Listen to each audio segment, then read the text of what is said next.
मेरे तरफ से सभी लोगों को गुड इवनिंग। चलिए फटाफट इस वीडियो के साथ सभी लोग जुड़ जाए ताकि मैं इस वीडियो को शुरू कर सकूं। इसके पहले मैं आप लोग को एक चीज़ बताना चाहूँगा कि जो भी भाई बंधु इस वीडियो के साथ जुड़े हैं वो थोड़ा सा इस वीडियो को जम के लाइक करें, सब्सक्राइब भी करें, कमेंट भी करें, शेयर भी करें और अपने सर्किल में जितने भी भाई बंधु हैं सभी लोगों को इस वीडियो के साथ जुड़ने का कोशिश करें, ठीक है। क्योंकि अब देखिए आने वाले समय में बिहार पुलिस, बिहार दरोगा, 112 डायल, ये सब एग्जामिनेशन आपके बिहार में होने वाले हैं। तो अगर इस सब एग्जामों में आप मतलब क्वालिफाई करना चाहते हैं तो मेरे वीडियो के साथ जुड़े और आपको एकदम जो भी सब्जेक्ट यहाँ पढ़ाई जा रही है वो पॉइंट दर पढ़ाई जा रही है, ताकि आपको ये चीज़ नहीं लगेगा कि मुझे कुछ छूट गया, या एग्जामिनेशन में जब आप बैठेंगे तो वहाँ पे देखेंगे कि किस तरीके से मेरा पढ़ाया हुआ चीज़ आपको टैली कर रहा है, ठीक है। तो चलिए ज़्यादा समय नहीं लेंगे और मैं आपको पढ़ा रहा हूँ। तो देखिए जैसे मैंने आपको यहाँ तक बता दिया था, पुष्पमित्र शुंग के बारे में बता दिया था कि कौन आया था, किस कैसे कैसे पुस्तक की रचना हुई थी, मनुस्मृति इसी काल में हुआ था, किसने लिखा था, तो मनु ने लिखा था। तो ये सब आप थोड़ा सा वन लाइनर टाइप के क्वेश्चन को ये थोड़ा गौर से देखेंगे क्योंकि ये पूछता है, ठीक है। इसके अलावा देखिए 2 यमन या आक्रमण भी हुए थे, तो मैंने कि आपको मैंने ये बता भी दिया था। जैसे कि अब देखिए अब क्या है कि मिलिंद, ठीक है, मिलिंद ये आक्रमण क्या किया था कि मिलिंद ने आक्रमण किया था, ठीक है। तो इसको क्या हुआ था कि ये मतलब कि डायरेक्ट ही जहाँ पे मतलब कि ये बौद्ध धर्म के लोग जो थे, ठीक है, चाहे जैसे आप कह सकते हैं कि नागसेन, ठीक है, मिलिंद को किसने, नागसेन, ठीक है, नागसेन ने बौद्ध धर्म के बारे में जागरूक किया और इसी को देखिए ये अटैक किया था, अटैक करने के में हार गया था, जिसी वजह से नागसेन मतलब कि नागसेन जो कि बौद्ध धर्म की शिक्षा दिया था। किससे? नागसेन ने मिलिंद को बौद्ध धर्म की शिक्षा दी थी, बौद्ध धर्म की शिक्षा, ठीक है, बौद्ध धर्म की शिक्षा दी थी। तो पूछा जाता है ऐसा सवाल कि पुष्पमित्र शुंग के समय मिलिंद को नागसेन ने किसने शिक्षा दिया था, तो नागसेन ने बौद्ध धर्म की शिक्षा दिया था, ठीक है। या मिलिंद को ऐसे सीधे पूछता है कि मिलिंद को बौद्ध धर्म की शिक्षा किसने दी, तो नागसेन ने आपको दिया था। इसकी जानकारी इसकी जानकारी जो होता है कि बौद्ध धर्म की शिक्षा कैसे मिली, तो इसकी जानकारी आपको मिलती है कि नागसेन की पुस्तक मिलिंदोपनो इसी के नाम पे रख दिया था, ठीक है। इसकी एक पुस्तक थी, इसकी पुस्तक, ठीक है, इसी के पुस्तक से ये जानकारी मिलती है। उसका नाम क्या था? मिलिंदोपनो,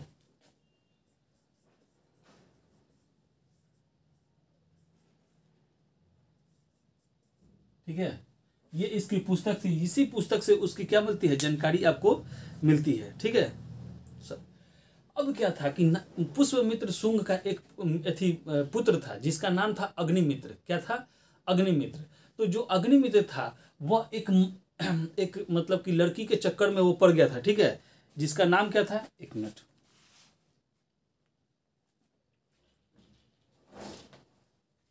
ठीक है, इसका पुत्र जो था मालविका, ठीक है, इसका जो थी अग्निमित्र था वो मालविका के चक्कर में पड़ गया था।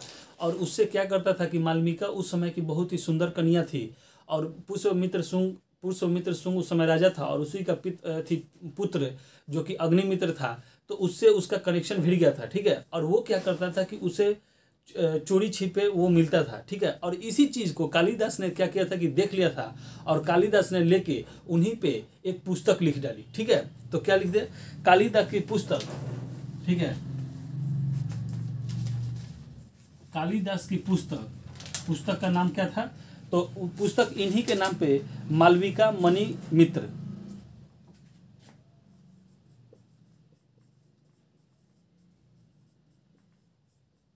इन्हीं दोनों के नाम को जोड़ के इन्होंने क्या कर दिया था, इस पुस्तक का नाम लिखा था। तो ये पूछता है कि मालविका मणि मित्र किसकी पुस्तक है, तो कालिदास। इसमें किसका चर्चा है, ठीक है, तो इसमें इस पुस्तक में आपको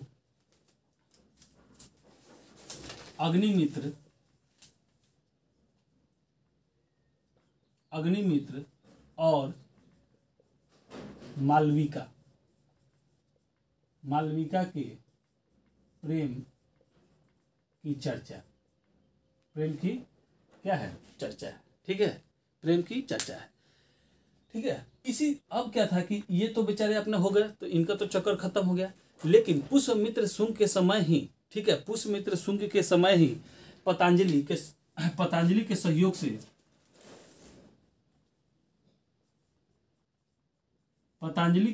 से पुष्यमित्र शुंग ने दो अश्वमेघ करवाया था। ठीक है, तो अब आप पूछेंगे कि ये सवाल कैसे पूछता है, तो पूछता है कि पुष्यमित्र शुंग के समय 2 अश्वमेघ यज्ञ हुए थे, वह किसके सहयोग से हुए थे, तो पतंजलि के सहयोग से हुए थे। ठीक है, इसके आगे अगर हम लोग बढ़ते हैं तो क्या किया था कि पुष्यमित्र शुंग जो था विदर्भ को भी जीत लिया था। किसको जीत लिया था, विदर्भ को भी जीत लिया था।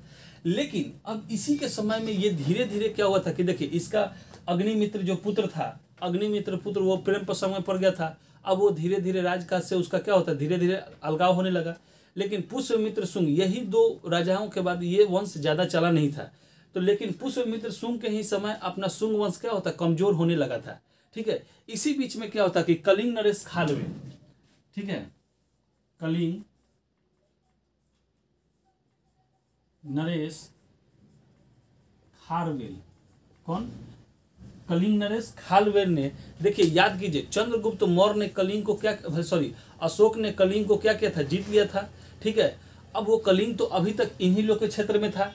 लेकिन खारवेल जो कि उस समय मतलब कि ये कलिंग का मतलब कि नरेश था, खारवेल, उसने क्या किया कि पुष्यमित्र को पराजित कर अपने आप को क्या किया, स्वतंत्र कर लिया। ठीक है, खारवेल, ठीक है, ये क्या कहता, पुष्यमित्र को हराकर पुष्यमित्र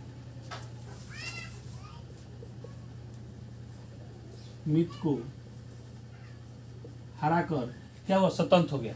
कभी कभी पूछता है कि ये खारवेल मतलब कि किस मतलब कि वंश का था। ठीक है, तो ये चेंदी वंश का था।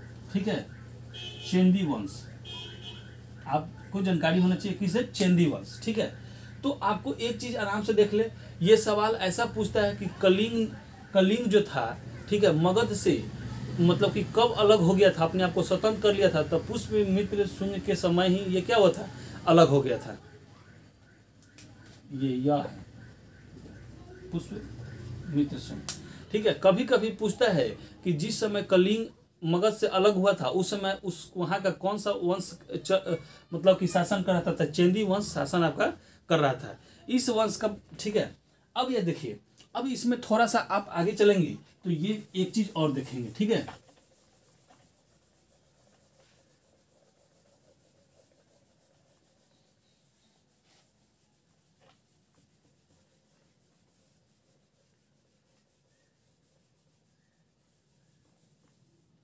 आगे चलते हैं। देखिए, इसी शुंग वंश के समय ही आपका क्या था, भागवत धर्म जो था, गरुड़ ध्वज। ठीक है, इसी का ये यहाँ पे क्या हुआ था कि चर्चा भी मिला है। तो देखिए, अब आराम से आप एक चीज समझ लें। ठीक है, कि इस वंश के समय, इस वंश के शासक थी, शुंग वंश के ही शासक भागवत वर्त। ठीक है, भागवत, ठीक है, भागवत, ठीक है, के दरबार में यमन के क्या था, राजदूत आए थे। ठीक है, इसी वंश के भागवत वर्त था, जिसके शासन काल में ही यमन के राजदूत आए थे, जिसका नाम था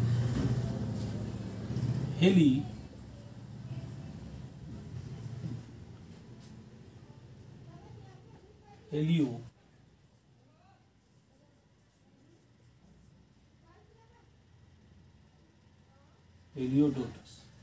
ठीक है, हेलियोडोटस। ठीक है, शुंग वंश का ही एक शासक था, जिसका नाम क्या था, भार्गववर्त।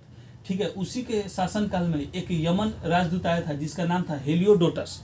ठीक है, हेलियोडोटस आया था, जिसने कौन सी, गरुड़ अभिलेख, किसने, गरुड़ अभिलेख, गरुड़ ध्वज अभिलेख। ठीक है, गरुड़ ध्वज अभिलेख मिला है। ठीक है, क्या मिला है, गरुड़ ध्वज अभिलेख मिला है। विदिशा में मतलब कि विदिशा में, ठीक है, विदिशा कहाँ है, मध्य प्रदेश में, भागवत धर्म की जानकारी इसी अभिलेख से आपको मिलती है। ठीक है, क्या मिलती है? इसी जानकारी मिलती है। अब भागवत धर्म में किसकी पूजा की जाती थी? तो विष्णु भगवान की पूजा आपको की जाती थी। ठीक है, समझ गए? तो आपको जो भी पूछे, अगर गरुड़ ध्वज अगर आपसे पूछे, गरुड़ ध्वज अभिलेख, तो हेलीडोटस हो गया। उस समय शासन कौन कर रहा था? सुंग वंश शासन कर रहा था, और सुंग वंश का राजा कौन था? भागवत था। ठीक है, और सुंग वंश का अंतिम शासक, अगर अंतिम शासक पूछे, अंतिम शासक, ठीक है, अगर अंतिम शासक आपसे पूछ ले कि सुंग वंश का अंतिम शासक कौन था, तो ठीक है, देवभूति। ठीक है, देवभूति। और हर एक, अभी तक आप जितना भी इतिहास पढ़ते आए होंगे तो आप देखते चले होंगे कि उसी का क्या होता है, मंत्री, या मतलब कि जो भी है उसको मार के क्या बनता है कि उसका राजा बन जाता है। अब इसी तरीके से इसका भी हत्या करके जो इसका मंत्री था वासुदेव, ठीक है, इसकी हत्या, ठीक है, विभूति की हत्या, ठीक है,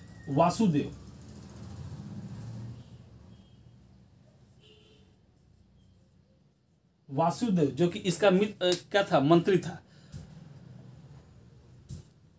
कर दिया। और इसके बाद इसने कन्नौ वंश की क्या की, स्थापना कर दी। ठीक है, तो आपसे सवाल पूछता है कि सुंग वंश का अंतिम शासक कौन था? तो देवभूति। इसकी हत्या किसने कर दी? तो वासुदेव ने। और वासुदेव ने इनकी हत्या कर क्या कर दिया कि अपना कन्नौ वंश का स्थापना कर दिया। ठीक है, तो कन्नौ वंश, देखिए कन्नौ वंश में कुछ नहीं पूछता है, 2 ही सवाल अगर उसको पूछना रहे तो आपसे पूछेगा। ठीक है, कन्नौ वंश। ठीक है, इसमें सबसे पहला पूछता है संस्थापक। तो संस्थापक तो आपका कौन हो गया? वासुदेव। ठीक है, वासुदेव। ठीक है, इसने अपनी राजधानी कहाँ बनी? तो विदिशा। ठीक है, अगर राजधानी पूछे, राजधानी, तो विदिशा में इसने अपनी राजधानी क्या की? बनाई। इस वंश में कुल देखिए, अगर कन्नौ वंश का अगर पूछा जाए तो कुल 4 ही शासक हुए। ठीक है, जो कि फर्स्ट आपका संस्थापक हो गया वासुदेव। ठीक है, इस वंश अंतिम शासक अगर पूछे, अंतिम शासक तो आपका क्या हो गया? सुशर्मा। ठीक है, क्या हो गया? सुशर्मा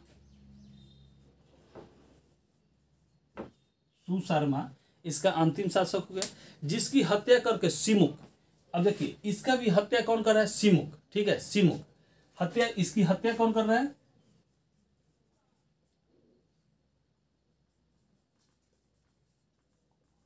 सिमुक।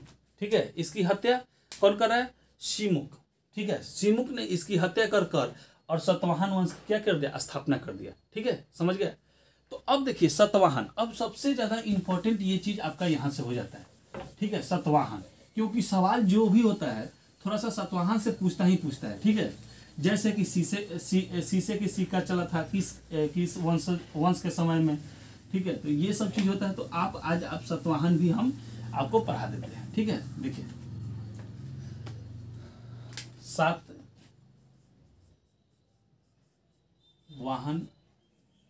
वंश। ठीक है, जिसको देखिए सतवाहन वंश, जिसको प्रतिष्ठान भी कहा गया है। क्या? प्रतिष्ठान। ठीक है, प्रतिष्ठान। अब देखिएगा कि ये कैसे सबसे पहला ही सवाल पूछता है कि इसका संस्थापक कौन है? तो सतवाहन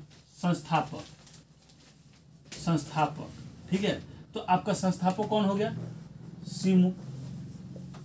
ठीक है, सिमुक ने क्या किया था? कन्नौ वंश के अंतिम शासक जो कि सुशर्मा थे, उसकी हत्या करके इसने अपना स्थापना, सतवाहन वंश की स्थापना कर दिया। ठीक है, प्रारंभ में यह वंश का क्षेत्र जो था यह महाराष्ट्र में था। ये सवाल पूछता नहीं, बस आपको मैं बता देता हूँ। ठीक है, कि प्रारंभ में इस वंश का क्षेत्र जो था वह महाराष्ट्र में था।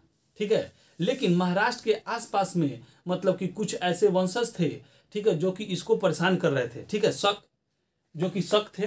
ठीक है, जो इन लोगों क्या करते हैं, राजाओं को परेशान करते हैं, जिसके कारण इनको महाराष्ट्र छोड़कर मतलब कि जाना पड़ा। ठीक है, महाराष्ट्र छोड़कर जाना पड़ा।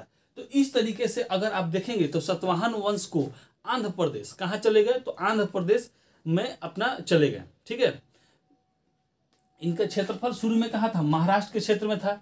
महाराष्ट्र के आसपास के क्षेत्र में किसका, शक वंश का राजा था, शक वंश का क्षेत्र था।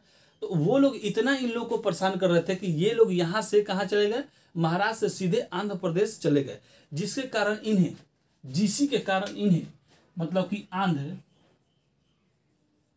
आंध्र सातवाहन, आंध्र सातवाहन, ठीक है, आंध्र सातवाहन भी कहा गया है। ठीक है, महाराष्ट्र से जब छोड़कर ये आंध्र प्रदेश में है तो वहां पे इन्होंने आंध्र सातवाहन भी इनको क्या कहा गया है। ठीक है, अब सातवाहन वंश की राजधानी महाराष्ट्र का प्रतिष्ठान था। अगर राजधानी आपसे पूछे, राजधानी अगर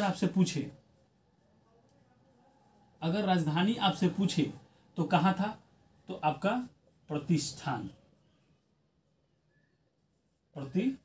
में था। ठीक है, और ये प्रतिष्ठान कहाँ है, महाराष्ट्र में। सातवाहन वंश का सबसे योग, देखिए सवाल पूछते हैं कि सातवाहन वंश का सबसे योग शासक अगर आपसे पूछे, योग शासक पूछे तो ये होता है हाल। क्या होता है, हाल। उसका नाम क्या था, हाल। अब ऐसे ऐसे देखिए, धीरे धीरे आप जैसे जैसे बढ़ेंगे तो आपको सब कुछ समझ में आने लगेगा। ठीक है, इस वंश का देखिए ये तो आपका क्या होगा, योग शासक हो गया। ठीक है, वो फंसाने के लिए ऐसा सवाल पूछता है कि सातवाहन वंश का सबसे योग शासक कौन है, तो हाल। अगर आपसे पूछे कि प्रतापी शासक कौन था, ठीक है, प्रतापी शासक, ठीक है, आपसे देखिए आराम से सब ये समझते चलिएगा। ठीक है, तो गौतमी पुत्र सतकर्णी,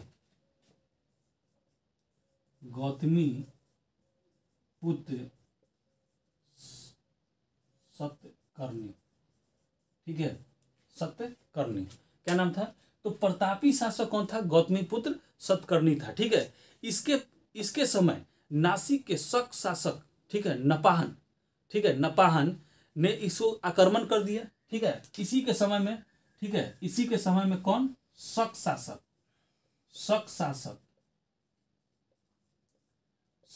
कौन था, नपान। ठीक है, कौन था, नपान,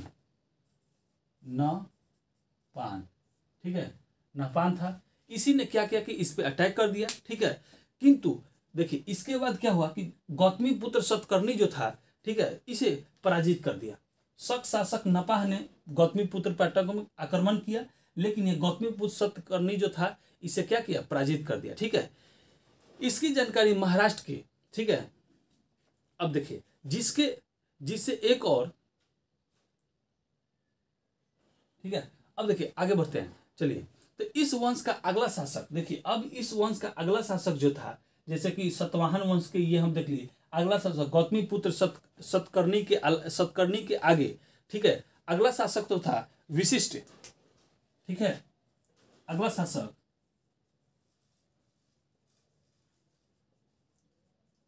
शासक आपसे पूछे कि गौतमी पुत्र सतकर्णी के बाद कौन बना, तो अगला शासक आपका विशिष्ट पुत्र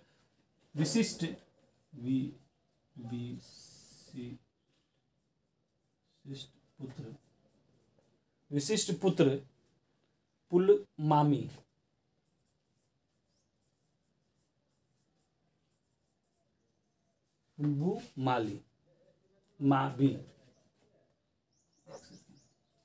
ठीक है, पुलमावी।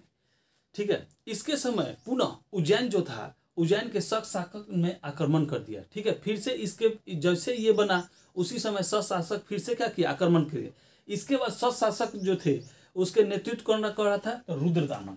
अगर इसके समय भी शक शासक ने आक्रमण किया, लेकिन अब की बार कौन था, तो रुद्रदामन। कौन था, तो रुद्रदामन ने अटैक किया था। ठीक है, अब आराम से समझिए, रुद्रदामन ने विशिष्ट पुत्र जो थे पुलमावी थे, उनको ये पराजित कर दिया। ठीक है, क्या कर दिया, पराजित कर दिया। लेकिन इन दोनों में, जैसे ये हमेशा शुरू से ही होते आया है कि जैसे दो राजाओं में मतलब आक्रमण होती है, कोई भी राजा हारता था तो वो उससे क्या करता था, वैवाहिक संबंध अपनी स्थापना कर देता था। ठीक है, तो इसी तरीके से, ठीक है, कि विशेष पुलमावी से भी अगर रुद्रदामन की मतलब कि युद्ध हुई, इसमें इसकी पराजय हुई, पराजय होने के बाद इन दोनों में क्या हुआ, वैवाहिक संबंध आपकी स्थापित हो गई। ठीक है, इस वंश का अंतिम अगर शासक पूछे, ठीक है, अंतिम शासक, ठीक है, क्योंकि जैसे इनके हारने के बाद तो अब क्या होगा कि धीरे धीरे यज्ञ श्री सतकर्णी, यज्ञ श्री सतकर्णी अंतिम शासक कौन था? यज्ञ श्री सतकर्णी था, ठीक है। अब यहां से इंपॉर्टेंट चीज देख ले कि कैसे कैसे आपसे यहां से सवाल होता है, ये तो आप जान गए, ठीक है। लेकिन अब आपसे पूछता है कि ब्राह्मणों का सबसे पहले, ठीक है, भूदान मतलब कि जमीन दान में देने का सतवाहनों ने ही शुरू किया था, ठीक है। चलिए मैं यहाँ से अब ये पॉइंट हटा के दूसरा करता हूँ कि सतवाहन में अब कौन कौन सी चीज होता है, और देखिए वो सवाल कैसे कैसे पूछे भी जाते हैं ये भी मैं आपको बता देता हूँ, ठीक है। चलिए ठीक है, देखिए सबसे पहले ये जो सतवाहन वंश थे इन्होंने ही, ठीक है, ब्राह्मण को भूदान आपको देना चालू किया था, ठीक है। क्या देना चालू किया था? ब्राह्मणों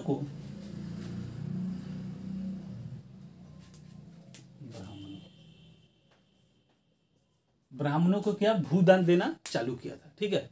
तो ये सवाल आपसे पूछता है कि किस वंश ने ब्राह्मणों को भूदान देना शुरू किया था, तो ये आपका कौन था? सतवाहन भी थे, ठीक है। किंतु सर्वाधिक भूदान किसने दिया था? तो आपको गुप्त वंश ने दिया था। अगर आपसे यहीं से पूछे कि सर्वाधिक भूदान,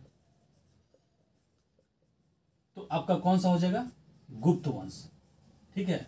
कौन सा? गुप्त वंश। तो जब मैं आपको गुप्त वंश पढ़ाऊंगा तो वहां पे बताऊंगा कि कैसे कैसे इन लोगों को दिया जाता है। वेतन के बदले में, देखिए वेतन के बदले में, जैसे कहने का मतलब कि उस समय क्या था कि पैसे की किल्लत हो गई थी, तो वेतन के बदले में भूदान देना, ठीक है, भूदान देना या समांति व्यवस्था सतवाहनों ने ही प्रारंभ किया था, ठीक है। वे आपसे पूछे कि प्रथम बार ब्राह्मणों को भूदान देना किसने चालू किया था? तो सतवाहनों ने चालू किया था। या वेतन के बदले में भूदान देना किसने चालू किया था? तो सतवाहनों ने ही आपको चालू किया था, ठीक है। सर्वाधिक प्रयोग गुप्त राजाओं ने किया था, ठीक है। सर्वाधिक अगर भूदान किसने दिया था तो गुप्त वंशों ने दिया था। या अगर आपसे पूछे कि मतलब कि वेतन के जगह भूदान मतलब कि सर्वाधिक किसने दिया, तो उस समय भी गुप्त वंश हो जाएगा। दोनों में क्लियर हो गया, ठीक है। आगे बढ़ते हैं। ये देखिए सतवाहन वंश मतलब कि एक बार ऐसा सवाल पूछता है कि सतवाहन समाज कैसा था। अगर सतवाहन समाज पूछे तो ये आपका मतलब कि यहां माता की प्रधानता थी, तो मात्र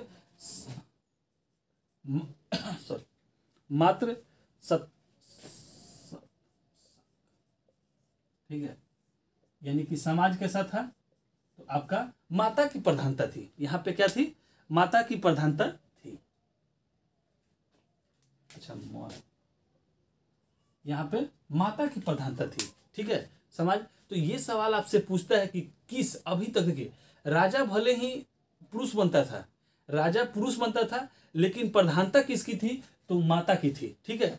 जैसे किसी से उस समय नाम पूछा जाता है, अभी क्या है? पितृ प्रधान है, मतलब कि पिता का मतलब की प्रधानता है। किसी से नाम पूछी जाती है तो वो क्या बताता है? अपने पिता का नाम बताता है, ठीक है। अगर उसके पिता नहीं भी है तो तब पर भी स्वर्गीय लगा के पिता का ही नाम बताता है, माता का नाम नहीं बताता है। तो उस समय जो मतलब कि सतवाहन वंश था, उस समय माता का नाम ही प्रधानता थे। राजा भले ही पुरुष बनता था, लेकिन अगर किसी से नाम पूछा जाता था तो वो अपने माता का ही नाम बताता था, ठीक है। चलिए आगे बढ़ते हैं, ठीक है। अब सबसे इंपॉर्टेंट चीज क्या है कि इसी के समय में सीसा का सिक्का, ठीक है, सीसा का सिक्का चला था, ठीक है। किसका? सीसा का सिक्का आपका इसी के काल में प्रयोग हुआ है, ठीक है। तो एकमात्र ऐसा वंश है जिसके शासन काल में शीशे का सिक्का चला है, वो भी सतवाहन। याद करने के लिए स से सीसा, स से सतवाहन, ऐसे आप करके याद कर सकते हैं, ठीक है, ठीक है। अब क्या था? तो देखिए ऐसा भी सतवाहन में कहा गया है, ऐसा सवाल मतलब कि ऐसा पूछता है जब पीसीएस वगैरह में आप बैठेंगे कि किस वंश के समय, मतलब कि देखिए सबसे पहले चीज क्या था कि सतवाहन वंश जो था वो गोदावरी नदी के मतलब कि पास था, ठीक है, जिसके कारण क्या था कि यहाँ की भूमि जो थी बहुत ही उपजाऊ थी। ठीक है, तो किस वंशज के समय सबसे ज्यादा भूमि उपजाऊ थी? तो सातवाहन वंश के समय ही सबसे ज्यादा भूमि क्या थी? उपजाऊ थी। ठीक है, तो ये समझ गए। अब ये सातवाहन वंश के जितने सारे आपके पॉइंट थे मैंने आपको बता दिया। ठीक है, देखिए सबसे अच्छा क्वेश्चन इसका यही पूछता है कि किस काल में शीशे का सिक्का चला? तो सातवाहन वंश में चला। ठीक है, किस वंश का मतलब कि माता प्रधानता थी? तो ये आपका सातवाहन का ही था। सर्वाधिक भूधन कौन से वंश देते थे? तो गुप्त वंश। लेकिन सर्वप्रथम किसने भूधन देना चालू किया? ब्राह्मणों को भूधन देना चालू किया, तो ये आपका सातवाहन हो गया। ठीक है, तो ये चीज आप याद रखेंगे। ठीक है, और मतलब कि आप ये चीज आपको याद हो गया। अब हम लोग धीरे धीरे क्या होगा कि अब ये आपका मतलब कि जो मगध महाजनपद था उसका मतलब कि सातों मतलब कि वंशजों को देख लिए। याद करने का तरीका मैंने भी बताया था कि हसीन मशुकसा बताया था, हर्यक वंश, शिशुनाग वंश, नंद वंश, मौर्य वंश, ठीक है, शुंग वंश, इसके बाद आगे आपका सातवाहन वंश। ठीक है, तो इस तरीके से पूरा का पूरा आपको याद होना चाहिए। अब हम लोग अगले टॉपिक में जो देखेंगे वो मौर्योत्तर काल देखेंगे। ठीक है, तो चलिए, तो हमारा वीडियो आपको कैसा लगा आप कमेंट बॉक्स में लिख के बता सकते हैं। थोड़ा आप कमेंट बॉक्स में लिखेंगे तभी तो मुझे भी पता चलेगा कि आपको ये वीडियो कैसा लग रहा है। और इस वीडियो के साथ जरा आप लोग स्नेह दिखाएं, प्यार दिखाएं और भरपूर इस वीडियो को लाइक करें, सब्सक्राइब भी करें, शेयर भी करें और अपने दोस्तों के साथ इसको भी जोड़ें। ठीक है, चलिए, तो हमारे वीडियो के साथ जुड़ने के लिए बहुत बहुत धन्यवाद।